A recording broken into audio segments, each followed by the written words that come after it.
స్పందించలా.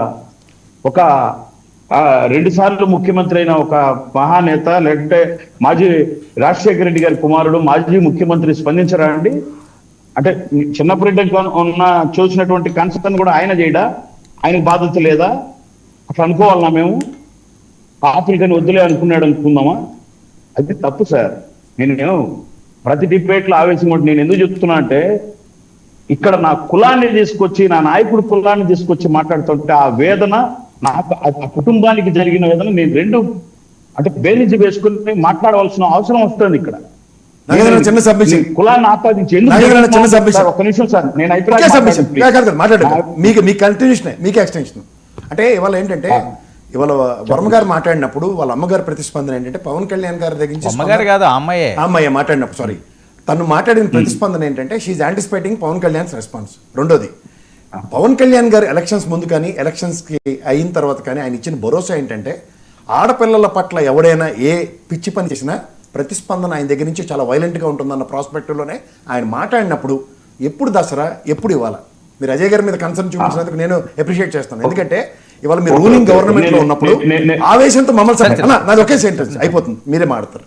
నేను అంటుంది ఏంటంటే, ఇన్స్టెంట్ రియాక్టివ్ మోడ్ లో ప్రతిస్పందించే ప్రభుత్వం అన్న యాంటిసిపేషన్స్ కి ఎక్స్పెక్టేషన్స్ ఉంటాయి.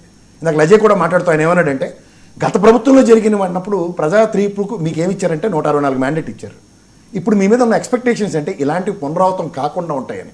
మీరు అన్నట్టు మీరు సంయమనంతో పాటిస్తూ లేదా పూర్వపరాలు తెలుసుకుని తర్వాత కార్యాచరణ అనే దగ్గర ఇన్స్టెంట్ రియాక్టివ్ మోడ్ ఎక్స్పెక్ట్ చేస్తున్నారు.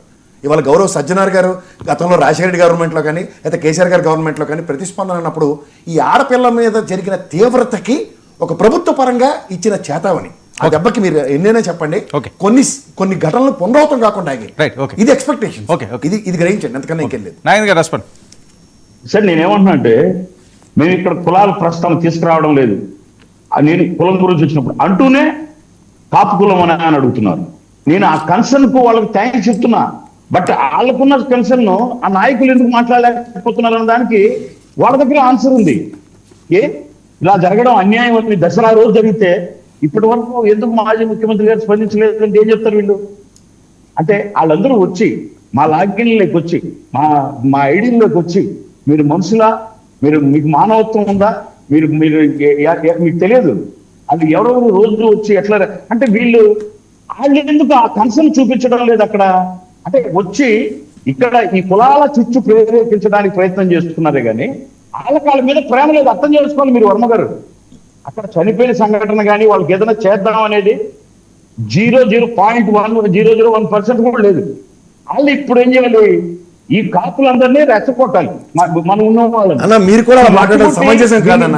ప్రభుత్వ ప్రతిస్పందన లేదని చెప్తుంటే మీరు ప్రభుత్వం పరంగా మీరు చేయాలా అన్న? మీరు ప్రభుత్వ పరంగా మీరు చేయాలి సార్. ఒక నిమిషం ఆగు, నువ్వే మాట్లాడు అంటే నేను మాట్లాడినా, నేను విన్నా, నా సమస్య కూడా నేను చెప్పుకోలేదమ్మా. మేము ఎటువంటి పవన్ కళ్యాణ్ గారు ఎందుకు స్పందించరు? ఖచ్చితంగా స్పందించారు. పవన్ కళ్యాణ్ గారు స్పందిస్తే చిన్నప్పరెడ్డి గారు, ప్రసాద్ రెడ్డి గారు అడిగినట్టు స్పందించరు. అన్న నేను రెడ్డిని కాదను, కుటుంబం జీవితాంతం నేను రెడ్డిని కాదు, బలవంతం రెడ్డి చేసి కుటుంబం నిలబడి స్పందిస్తారు. ఆయన మాట్లాడలేదు. డిసెంబర్ అయిపోయింది, దసరా అయిపోయింది, దీపావళి అయిపోయింది, కాపులు కాదా? నిజంగా అలా దూరి కులం పేరు చెప్పి మా నాయకుడిని మాట్లాడాలనుకుంటే వీ డోంట్ కేర్. కులం అనేది అనుకుంటే 100 రెట్లు ఎక్కువగా మా నాయకుడు ముఖ్యం. పవన్ కళ్యాణ్ గారే మా కులం, పవన్ కళ్యాణ్ గారే మా మతం, పవన్ కళ్యాణ్ గారే మా నీతి, పవన్ కళ్యాణ్ గారే మా నిజాయితీ. కానీ ఎలక్షన్స్ ముందు ఆయన మాడింది ఏంటంటే, కనీసం మా కులం కూడా మనం చూడదా అని మాడింది ఆయనే. వెనక మాట్లాడుతున్నప్పుడు జగన్మోహన్ రెడ్డి గారు మాట్లాడారా? మీరు మమ్మల్ని అడిగినప్పుడు నేను వచ్చాను కన్సర్న్ తెలపడానికి. నా ప్రభుత్వం మీదన్న, ప్రభుత్వం మీది, మీది ప్రభుత్వం. ఈ గొడవ లేదండి. ఇప్పుడు ఒక మాట చెప్పండి. ఆ కుటుంబం అటువంటి క్రూర చర్యలు పెట్టిన ఆ గదల కన్నాకులకు కఠిన శిక్ష మరియు ఆ కుటుంబం జీవితాంతం వాళ్ళకి అండగా నిలబడే న్యాయం కావాలన్నా? ఈ కాపు కమ్మ అని చెప్పి ఏమన్నా అని చెప్పి ఈ కొట్టుకోవడం కావాలి. ఏం కావాలి మీకు? అది ఏమీ మేము మాట్లాడలే. మాకు కావాల్సింది వాళ్ళు ఎమ్మెల్యే గారు స్పందించేదాకా దిక్కు దివాలని పరిస్థితి, వర్మ గారు డిబేట్ పెట్టేదాకా దాని మీద ప్రతిస్పందన అనేది ప్రభుత్వం. ఏం చూస్తారు మీరు? ఇంకా పవన్ కళ్యాణ్ గారు ఒక పార్టీ నాయకుడు అండి, ఒక కుల నాయకుడు కాదు. నిజంగా కాంట్రడిక్ట్ చేయకు. మా కులం నుంచి పోయినటువంటి ప్రతి నాయకుడికి అక్కడ అండగా